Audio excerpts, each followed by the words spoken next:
All right, guys, we're in the final home stretch here, and we're going to take a look at these all buses and break down what's going on. It's pretty simple on all vocals. Typically, I actually like to use the Studer, and I like to give it a little bit of a push depending upon. I say that a lot, but depending upon the song, depending upon what's coming into these buses, the Studer works well. Even the saturation knob has worked well. The analoger works well. All kinds of stuff that you can put here to give a little bit of extra color or just a little extra nudge to the vocals. For this song, I felt like with just the lead vocal and the harmonies, I kind of already had them placed and sitting where I wanted them. I do use the VCC with this. These are the virtual mix bus part of the virtual console collection, and that's set to the SSL. Pretty straightforward when it comes to the all vocals. All drums is where things start to get fun. I'm mixing into the virtual bus there as well, the SSL. Nothing big there, but this is I love this compressor on drums. The Slate digital bus compressor. Now, the concept behind this for me is it's not so much parallel compression. If I want parallel compressed drums, I tend to parallel compress the kick or parallel compress the snare or the overheads or whatever it is that I want parallel compression for. On the bus, I'm mixing into this compressor from the beginning so I can kind of feel how I'm pushing things and how much reduction I'm getting just by pushing things into it. And I push pretty heavily into it to get that 3 to 4 dB of reduction, sometimes even more. Just depends on the song and what I'm going for. But in this particular case, I've got a fairly slow attack, just letting the transient come through and just give some body to these drums. And I've gone away from using the auto release, and I'll typically use the manual release and just kind of time that. I'll watch the needle, I'll listen, and I'll try to find the sweet spot where it is in tempo with the song, where the compressor is releasing and breathing with the song. Very basically, to do that, dial and use your ears. Pretty straightforward there. I like the drive knob. Sometimes I like it cleaner and I'll pull that back. Most of the time I have it set high and I mix into it, like I said. The mix knob, I like to leave a 10 or 15% of the natural sound in there. And so I'll pull that back to anywhere from 75% up to 80, 90% in this case. There's about a 10% of the dry signal in there. Just probably barely notice that. And then something pretty cool for these compressors is the high pass filter. So to have the flexibility to set to where the compressor won't be triggered by the sub kick stuff going on. I want the compressor to react to the meat and potatoes, not the sub energy 20, 30, 50 hertz. I'll change that around sometimes, but for the most part, I like to eliminate that and only get 75 hertz and above with the compressor. And this, we'll take a listen before and after.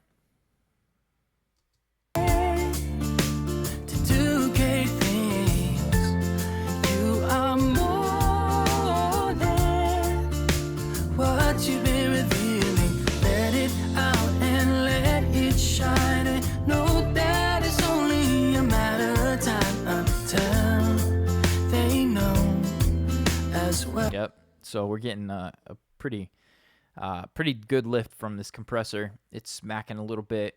I kind of like the taste. I like the grittiness that this compressor gave. Kept the drums before the compressor was on. It felt a little bit too clean, a little bit too, clean. So adding that compressor gives a little bit of fullness for me. Some guys like to take and smash the slate. Let me give you an example of what that would be. It didn't really fit my taste of this song, but they'll come in here and just smash it.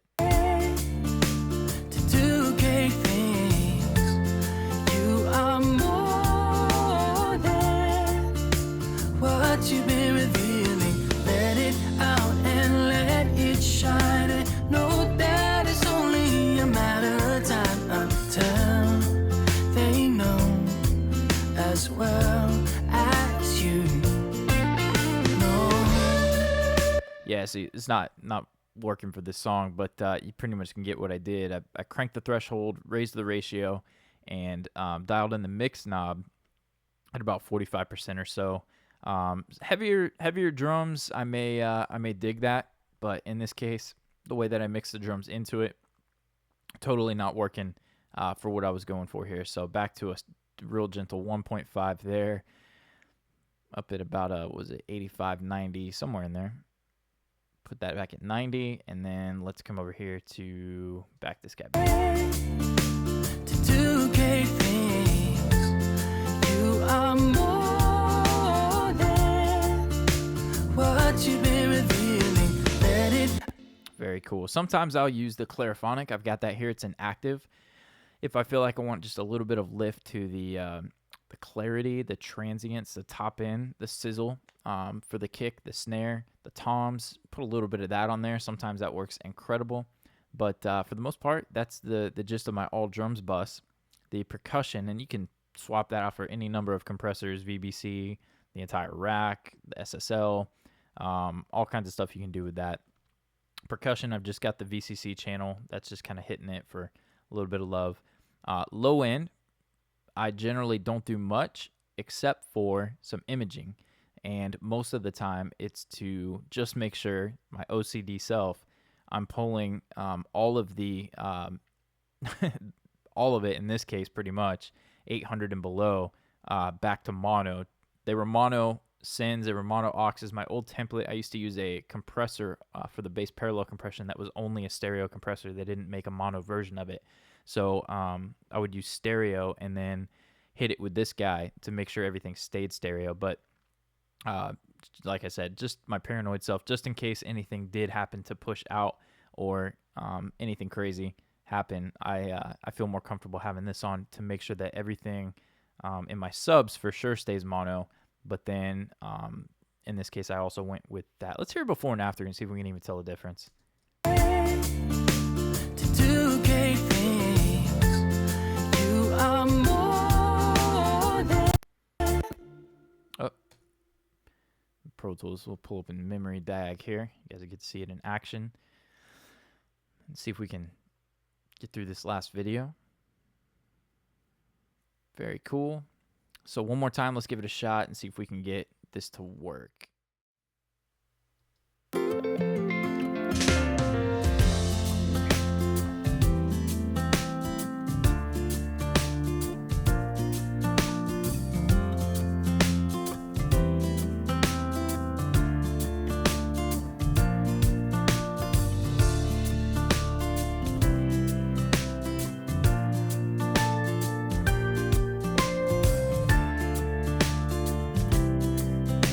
Okay, so I'm not sure if you guys are hearing that, but there's a certain fullness I actually hear. Call me crazy, but I feel like it works better with the kick when that's engaged. I don't know if it's a volume difference or what, but it just feels like it tightens up with the kick, and I feel those two lock together a little bit more when this is engaged and the two bands are made into mono. So moving on from that actually where that does apply a lot is when I'm mixing tracks with synth basses and stereo basses and things like that, hip hop, pop, R&B, stuff like that. I get a lot of movement in the sub region, and so that helps to sometimes take one certain frequency actually to apply them on those multiple tracks. I'll sometimes get 4 synth bass tracks for whatever reason, and so to allow one of those synth basses to sit in the middle, another one to be only on the sides, kind of some stereo width stuff you can do to help them all gel together. It just depends on the song, but anyways, call me crazy. I feel like that tightened it up a little bit.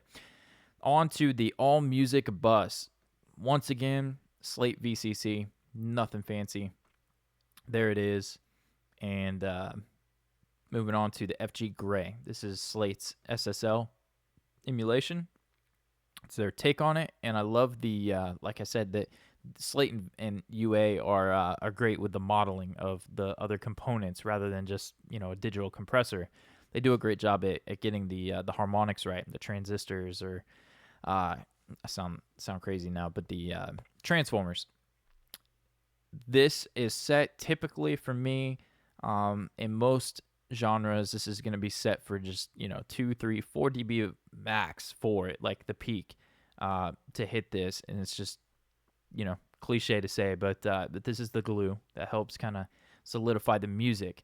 And by treating all these individually, I get the individual components, the elements, to be glued within themselves, and then the 2 bus we're going to walk through, you'll see, is going to be the overall molding of the mix to help everything work well together. So here, let's take a listen. Let's hit play. We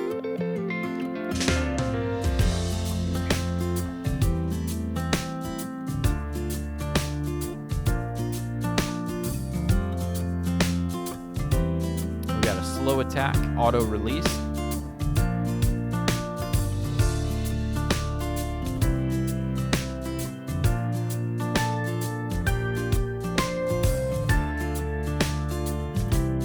Very cool. And very simply, this is a slow attack. There's a very gentle threshold just to kind of pull that in for 3 dB of reduction or so at a 2 ratio, 2 to 1.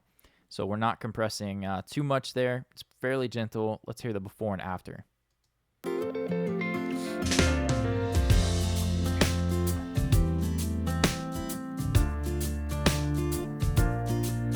Woo.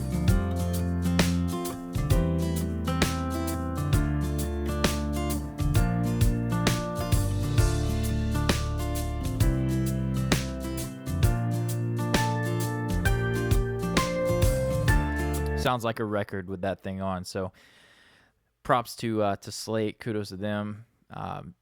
They did a great job. Fabrice, incredible genius there.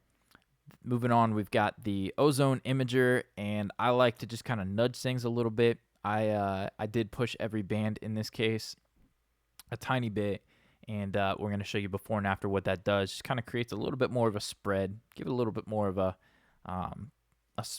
separation from the lead vocal, kind of push things a little bit out from it. Let's hear it before.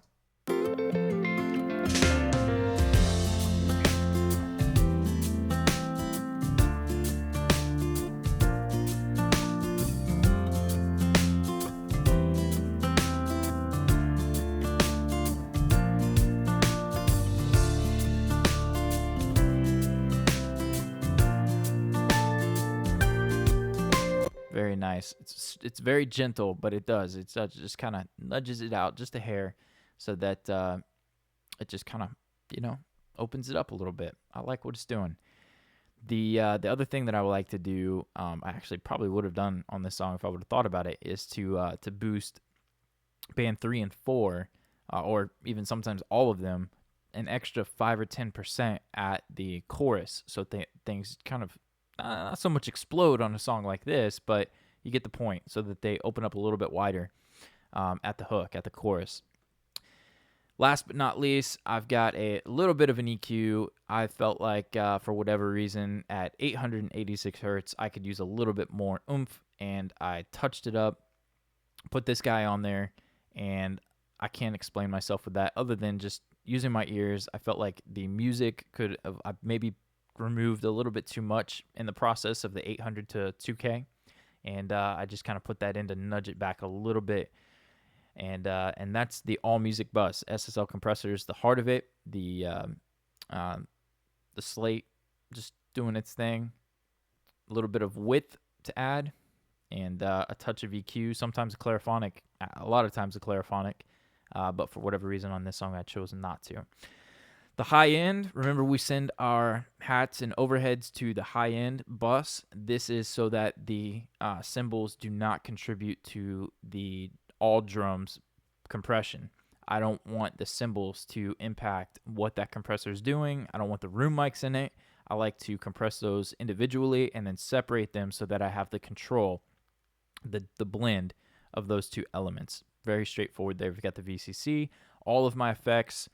Sometimes I send the room mics to all effects, thinking, reverb kind of thing. But delays, modulation, distortion, saturation, doesn't matter what it is, reverb, all of the effects go to the all effects bus, and that's simply getting the VCC. Those all meet the Submaster right here. That's the stereo bus, the 2-bus, and I've done this online. This is an updated version of it that you guys are going to get. VIP exclusive look. The Blue Cat, I'm using this so that I have a little bit more room for these EQ matches over here. I'll walk you through that in a second. But Blue Cat is pulling in the Waves S1 imager. I'm pushing that up a decent amount on this song. I actually tend to be a little bit more conservative with it, but for whatever reason, there's that. Let's actually pull these all off. And let's hear this song with nothing on my stereo bus. And then we'll go one by one and we'll instantiate them. This is going to be extremely dramatic, by the way. And it's not level match, so forgive me.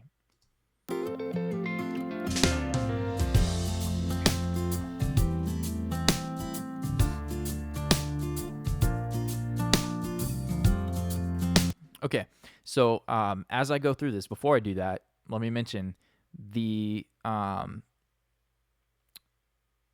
mix into this chain, so I don't. That may sound like crap to you. If I cared to listen to it anymore, it might sound like crap to me. But I don't care what it sounds like with this chain muted. This is my stereo bus. Call it a mastering chain if you want. It's more my 2-bus, and the last couple plugs can contribute to what my mastering process used to be before I stayed all in the mix session. But as I instantiate these, know that I'm not mixing one at a time. These are on all the time, with the exception of the last 2 EQs are matching EQs and the maximizer. Everything else is in the whole time, and I'm always kind of referencing and going back and forth to it. With that being said, the disclaimer, I'm going to go ahead and instantiate these one at a time so we can hear what they're doing. So first up, we'll have the imager. Now I've got that first in the chain to kind of spread it out before it hits anything else.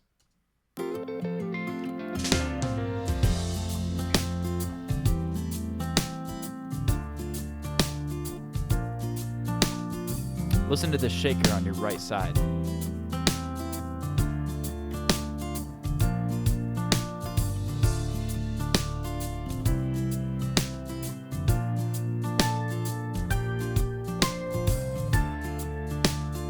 Very cool. So we're just stretching it out a little bit, just gaining a little more real estate. Moving on from the S1, we're going to pull open the UAD Studer, and this is a big component of the stereo bus. Without it,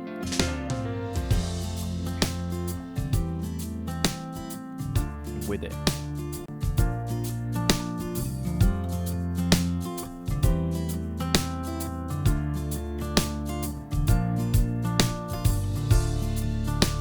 And you can see we're at 15 IPS. It's got a little bit of a bump in the low end, and I'm not going to pretend I've never used a live tape machine, so I trust the guys who have gone before me and taught me.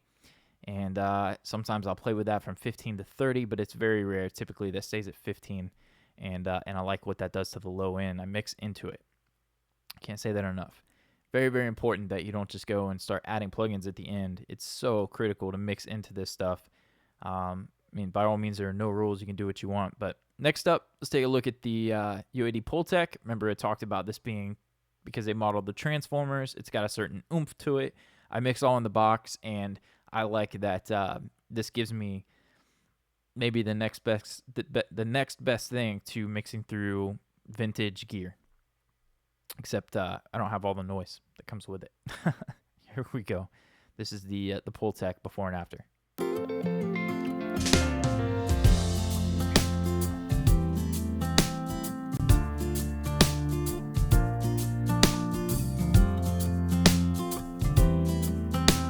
Yeah, so you thought I was crazy. This is amazing. I love what it's doing. And I'm not going to stop there. I'm going to pull open the LA2. And you can see I've got no compression going on. The reduction's all the way down. Nothing happening except for the modeled transformers. As before.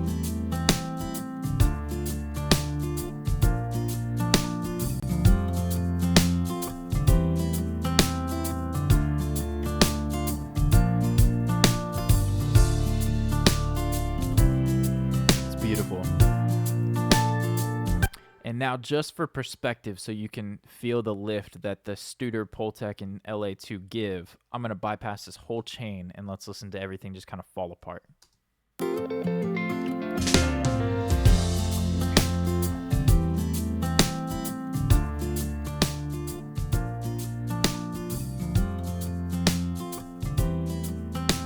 nuts.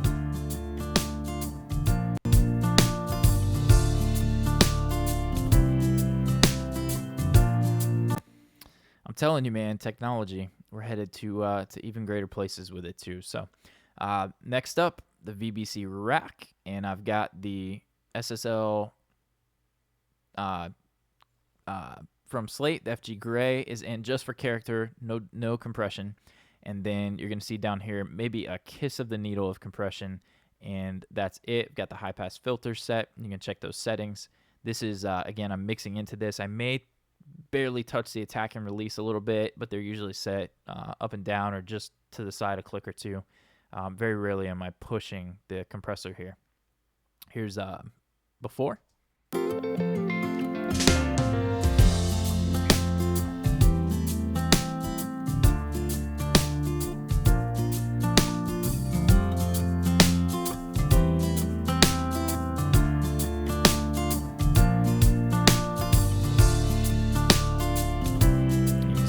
That needle's barely moving. One more time, I'm going to have it in and I'll pull it out.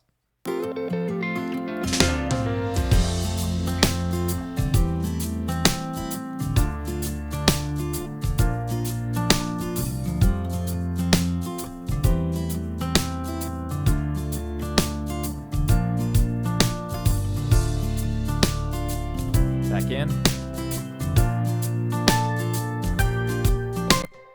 And that's just beautiful. Next up is a pretty big process for me. This is something I have to be really careful with, and it's the isotope ozone multiband. Now I got the EQ over here. It's got a little bump in the lows and a little bit of cut there. It's no big deal. I'm mixing into it, so it's there from the beginning. I like the modeling, what they did there. The harmonic exciter, same thing. I mean, we're talking like practically nothing going on here, just a little bit. The dynamics section here, though, is pretty critical to this this 2-bus chain. And if you don't have this plugin, that's okay. I know a lot of mastering engineers are using multiband compression. You may make the argument that this is where the mastering may start for me. If I were to bounce this out and send it to an, I mean, I would still go through all of this. I've been there, done that, where I used to mix and then import that into a mastering session and treat it there differently. And then I felt like, I need to go back and tweak my mix. This is just a nightmare for me. I don't have time for that. And my clients don't have time for that. So I've learned and screwed up a lot of records to, most of them were my own productions, luckily, to learn how to get this and mix into it and how I like it. So sharing this with you, take it or leave it, no big deal either way. And I'm going to showcase that by showing you the before and after. So here, I feel like the Slate, as amazing as it is, the VBC, kind of left our low end hanging a little bit. It's a little bit empty. So we're going to see some of that come back to life.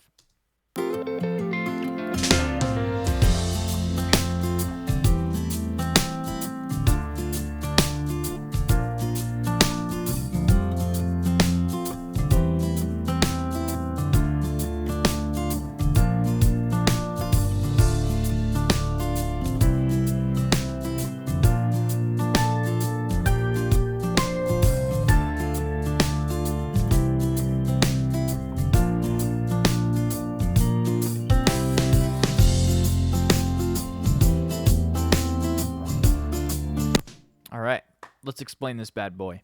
So the multiband is really what I want to go over. Band 1 is this frequency down here. This is 128 and below. Let's solo that.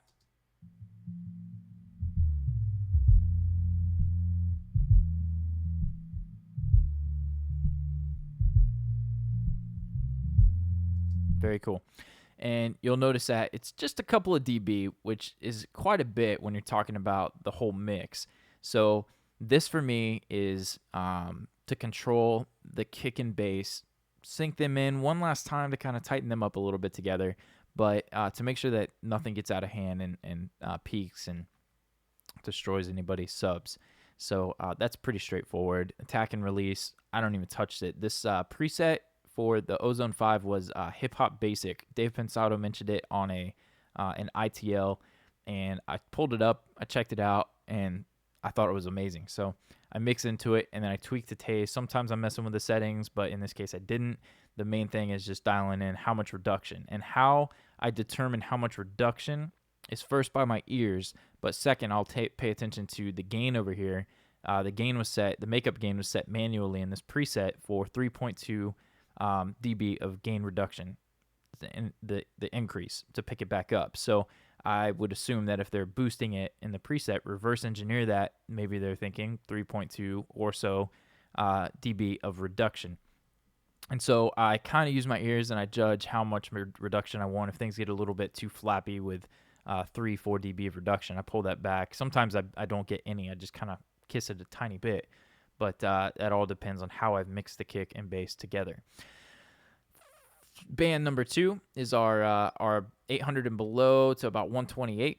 And so there's not really much of the lows or subs in this at all. This is pretty kind of like the small speaker type area here. And again, you can see we reverse engineer it. 4.5 of boost.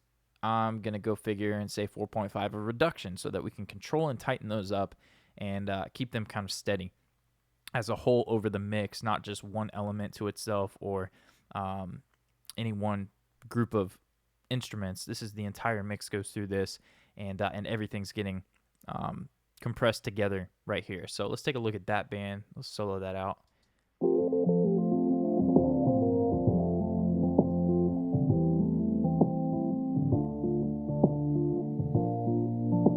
Okay, you'll notice that the snare, if the snare gets too peaky, then this is going to help tame that a little bit. It's going to help control it so that it doesn't overpower the mix. It doesn't pop out through the speakers too much.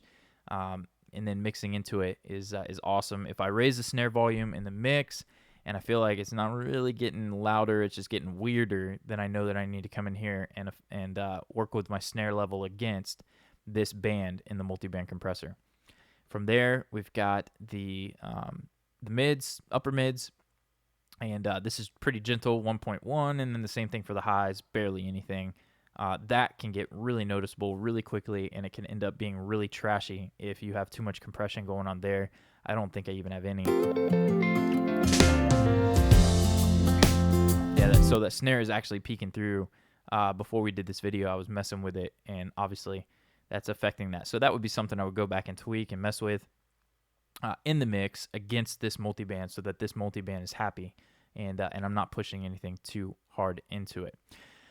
You'll see here that my levels, my gain staging, I've got a template that I mix into, and when I added Slate's VCC, things kind of got a little bit out of whack, and I had to rush through mixing this song. So there I go again with the excuses, but I used the Ozone output here to reduce how much I was sending into this next plugin, which is the ATR 102. And depending upon the song, depending upon the style, I'll pull this open. Sometimes this gets taken off, but for this song, I used it, and we're gonna hear it before and after.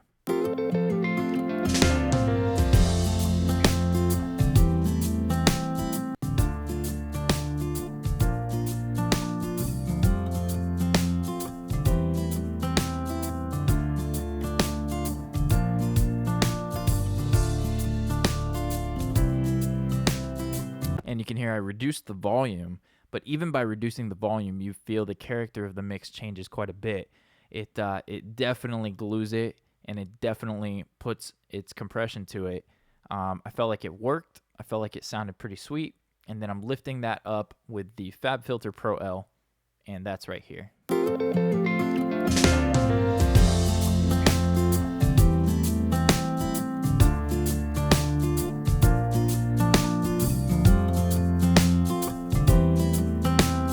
That snare is getting knocked back down a little bit, a couple dB of reduction, and that's one lift before we hit the EQs. This stuff is where things kind of get crazy. I love to save time when I'm mixing, and I talked about that a little bit earlier. The efficiency, the time flow, the amount of time that I give myself. Time management is so key to being successful in this business.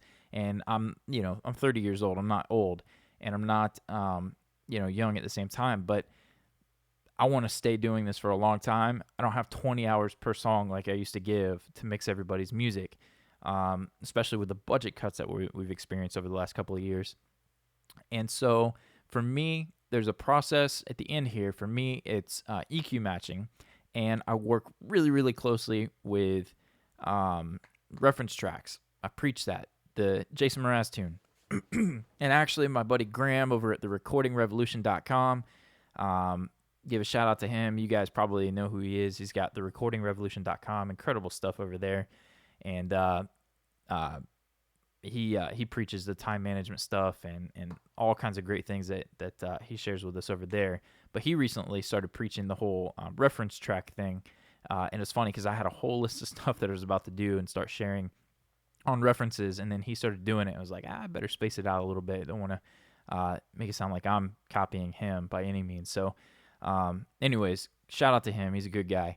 And actually how I got doing the pro audio files, any of you guys who care, I posted on Graham's blog, and he retweeted one of my articles, and Dan from the Pro Audio Files found it and hit me up and said, hey, would you be interested in doing some videos? So how I got into doing this was directly Graham's fault. I thank him for it, and I can't imagine, looking back now, I love teaching. I love getting in here and sharing with you guys, and it doesn't hurt that it helps bring a little bit of stability, paying the bills, wife and 6 kids. Getting a little personal with you guys. Sorry. I'm going to move on. The EQ matching. It's a late night, 3:30 in the morning we're approaching. The EQ matching for me used to just be the Ozone, and then the Fab Filter Pro Q2 came out, and I gave it a shot. It looks crazy. It is crazy. But this process is pretty simple. I've got the the EQ match would be listening to my mix. If I run that, and then if I hit this one, it would I'd play Jason Mraz, I'd play that song, and then if I match them, it will give me this, except it gave me, instead of 32%, it gave me that. Obviously, that's quite a difference, and I don't want that. I'm not even going to play that for you. But I used my ears, and whenever I pulled the percentage down all the way and then just kind of lifted it back up, it sounded really good. So, excuse me, I'm going to play the before and after, and you'll kind of hear some of the things that EQ matching helped me save time and prevented me from having to go back and do too much work in the mix. It helped me to kind of skip a couple of steps and helped me from having to go back and tweak too many things in the mix. So anyways, I'll shut up. Let's hear the before and after.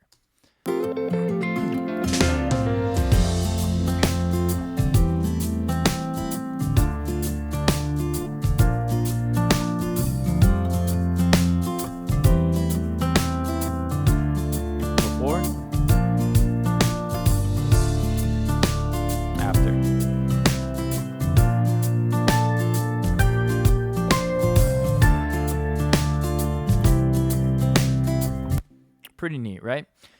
So I love that. There's more on the EQ matching over on the blog. Also, Fab Filter's website. It's got an incredible set of tutorials over there.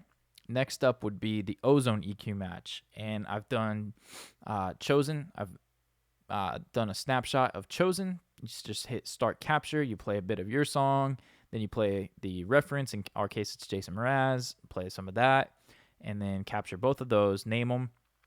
Come over here to matching, and you can choose Mraz as the reference, and I want to apply it to Chosen. I did that, and here's the before and after. So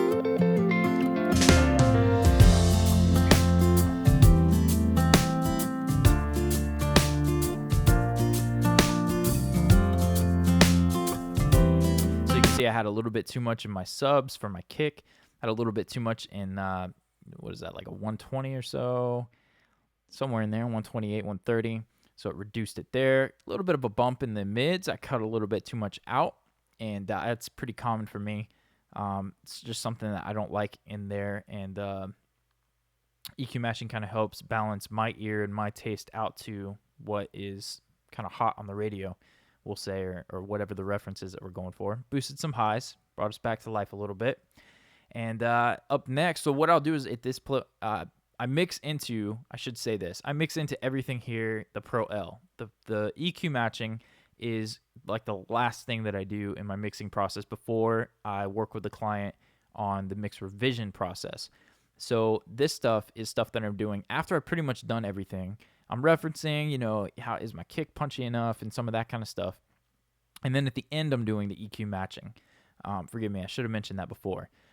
So that first level of EQ matching was to get me in the ballpark. The second one was to tighten it up a little bit more. I feel like they're two different animals. The fab filter does one thing, and the ozone gets a little bit more critical, we'll say. And then from there, I'll go in the mix and I'll listen, and I'll just try to maybe I'll bounce it, take it to the car. I've got the Bose computer speaker system here. I'll use that, and I'll make some tweaks, balance some levels, change some things, maybe do some automation, and then I'll come back and I'll do a second layer of EQ matching, and you'll see some of those tweaks I made when I did my second round of EQ matching. It actually wanted me to boost some more of the low end, boost a little bit at this frequency. It's real gentle. You can see it's nothing too crazy or like a dB there. Very, very gentle, but you'll hear the before and after. It makes just a subtle difference that helps it have that just a little bit more quality to it.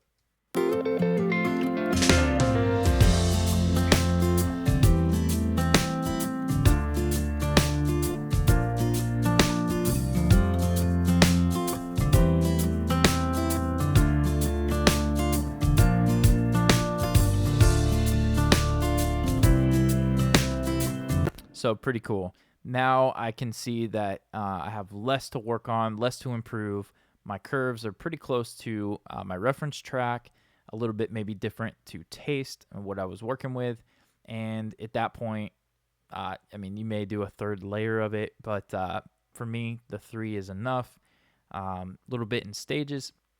And then now we're at the maximizer. You guys are going to kill me for this. Depending upon what I'm going for, I've got isotope ozone advanced, and so I've got the insight, and I can pull this over, and our friend over at Production Advice UK from England, Ian, he's got the chart on his website of the different companies and their meters and which ones are accurate, and in there he stated that ozone was accurate, so I loved it. Could trust that. I know FGX, the old version, I don't know if the new version is out yet, but the old version had some serious problems with the RMS measurements that it was giving people.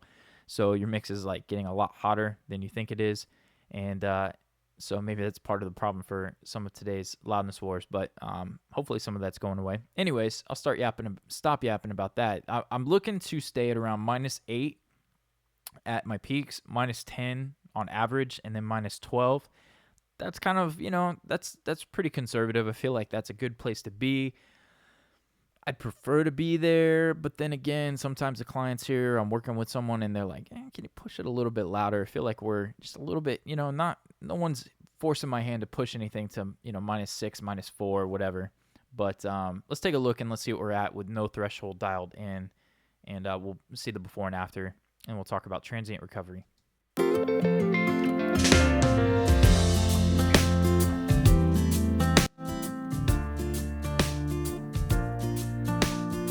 And you know what? None of this is going to make any sense, because if you look here, I've got the master output is set to -10.5.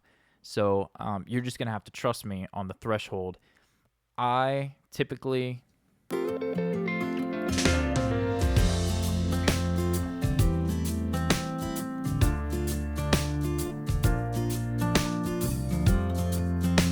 I try to stay at around 2 to 3 dB of reduction with my final limiter, the ozone maximizer. Not gonna lie, sometimes I push that a little bit further than I should, and I end up with 4 or 5 dB of reduction.